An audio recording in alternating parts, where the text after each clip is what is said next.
में हम लोग बात कर लेते हैं ऑपरेटर्स के बारे में। तो एक्सेल में ऑपरेटर्स कौन कौन से हैं? मुख्य रूप से हैं एडिशन, सब्सट्रैक्शन, मल्टीप्लिकेशन और डिवीजन। ये क्या होते हैं, कैसे इस्तेमाल करते हैं इनको, तो इनके बारे में पहले पिछले लेक्चर में भी हम लोग कुछ देख चुके हैं। जैसे प्लस सिंबल के बारे में देख चुके हैं, जिसको एडिशन ऑपरेटर बोलते हैं।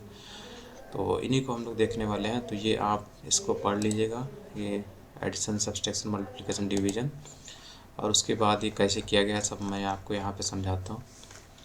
तो सबसे पहले आपको क्या काम करना है, एक office.com की वेबसाइट पे आपको लॉगिन करना है।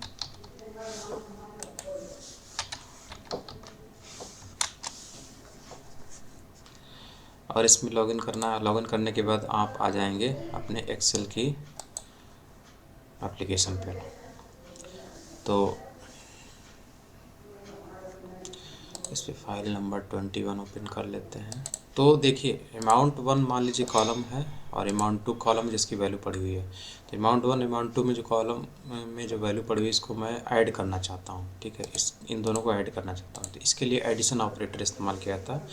जो आपका प्लस सिंबल होता है, यही एडिशन ऑपरेटर है। ठीक है, एडिशन ऑपरेटर है। और इसकी जगह पर आप ऐड करने के लिए सम जो बिल्ट इन फंक्शन है उसका भी इस्तेमाल कर सकते हैं। चीज़ों को ऐड करने के लिए आपको प्लस ऑपरेटर या एडिशन ऑपरेटर का इस्तेमाल करना होता है। तो जैसे मैं अमाउंट 1 कॉलम में जो डेटा है उसको अमाउंट 2 वाले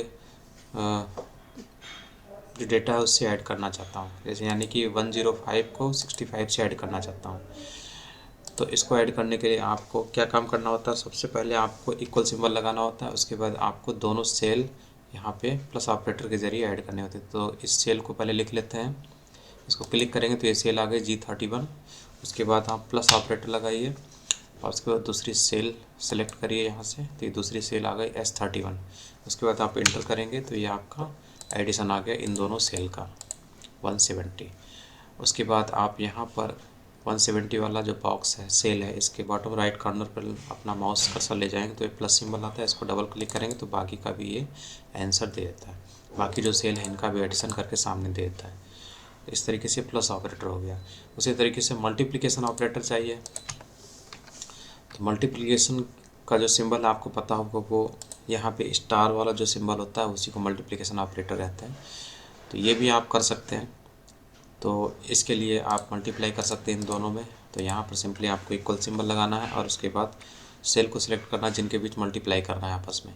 तो ये सेल है, उसके बाद स्टार लगाया कीबोर्ड से, स्टार ही ये मल्टीप्लिकेशन का सिंबल होता है। उसके बाद दूसरी वाली सेल सेलेक्ट कर ली। तो ये दोनों सेल आ गई G31 इंटू S31, इंटर कर दिया। तो ये दोनों सेल का मल्टीप्लिकेशन यहाँ पे दे रहे हैं। ठीक है, इस तरीके से बाकी की जो डिवीज़न है और जो आपके सब्ट्रैक्शन है उनका भी आप आसानी से यहाँ पे इस्तेमाल कर सकते हैं। तो ये ऑपरेटर्स होते हैं, चारों ऑपरेटर्स जिनका इस्तेमाल किया जाता है। और अगर मान लीजिए आपके पास कोई एक्सप्रेशन है जिसमें एक से ज़्यादा ऑपरेटर है, तो उसको भी यहाँ पर एग्जीक्यूट कर सकते हैं। जैसे मैं यहाँ पर मान लीजिए एक एक्सप्रेशन ले लेता हूँ। ठीक है, तो इस तरीके से मैंने ये ले लिया, ये एक एक्सप्रेशन है। ठीक है, तो इसमें एक से ज़्यादा ऑपरेटर इस्तेमाल हुए और लगभग चारों ऑपरेटर यहाँ पर इस्तेमाल हो रहे हैं। अब जैसे मैं इसको इंटर हिट करता हूँ तो कुछ इस तरीके से इसका आउटपुट आता है। तो इस तरीके से भी आप यहाँ पे देख रहे होंगे एक से ज़्यादा ऑपरेटर इस्तेमाल होते हैं, इनको भी आप एग्जीक्यूट कर सकते हैं। अब इसमें एग्जीक्यूशन कैसे होता है, तो आपने मैथ में पढ़ा होगा। सबसे पहले एग्जीक्यूशन डिवीज़न या मल्टीप्लिकेशन होता है, उसके बाद एडिशन सब्सट्रैक्शन आता है।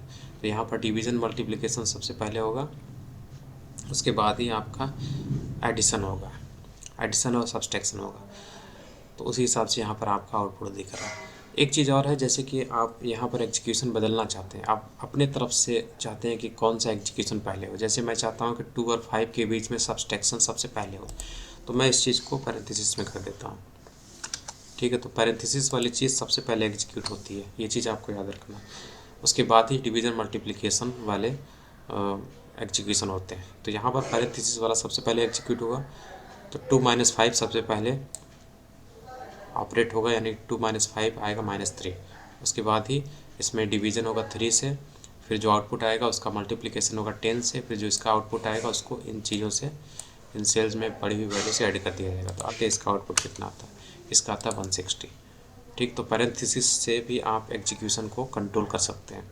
जिस भी ऑपरेशन को आपको पहले करना उसे आपको पैरेंथेसिस में इनक्लोज कर देना चाहिए, पैरेंथेसिस से घेर देना चाहिए, यानी कि पैरेंथेसिस के अंदर जो भी चीज़ रहेगी वो सबसे पहले एग्जीक्यूट होती है। तो इस तरीके से होता है।